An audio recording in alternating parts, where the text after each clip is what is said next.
Bonjour. L'importance de parler à Jésus.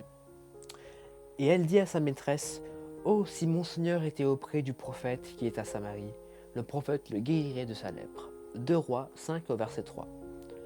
Un homme appelé Naaman, chef de l'armée du roi de Syrie, un homme fort et vaillant, avait un grave problème. Il était atteint d'une maladie appelée la lèpre. Bien sûr, il souhaitait en guérir. Or, la lèpre était une grave maladie de peau de l'époque, dont il était difficile de guérir. Une petite fille du pays d'Israël, servante de la femme de Naaman, lui dit ceci. Oh, si mon Seigneur était auprès du prophète qui est à Samarie, le prophète le guérirait de sa lèpre. En 2 Rois 5 verset 3. Et c'est ce que Naaman fit. Il se rendit à Samarie à la recherche du prophète Élisée qui, inspiré par Dieu, lui permit de guérir et de retrouver une peau saine.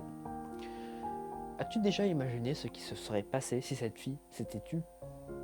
Si elle n'avait pas eu le courage de parler de ce en quoi elle croyait, elle aurait pu avoir peur que l'on se moque d'elle ou que l'on la prenne pas au sérieux.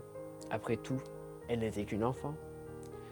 Mais voilà, pour Jésus, un enfant n'est jamais un simple enfant. Il n'est pas trop petit pour faire connaître qui est son ami Jésus. Il n'est pas trop jeune pour parler de ses convictions.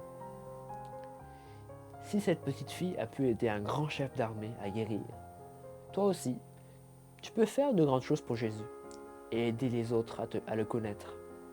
N'aie pas peur de parler. N'aie pas peur de dire à un camarade de classe, à un copain ou à un voisin qui est Jésus, comment il peut aider et comment son cœur est rempli d'amour pour chacun de nous. Prière, aide-moi Seigneur à parler à toi, à ceux qui m'entourent. Remplis-moi de courage pour que je n'ai pas peur de dire aux autres combien tu les aimes. Stéline Valiam. Bonne journée à tous.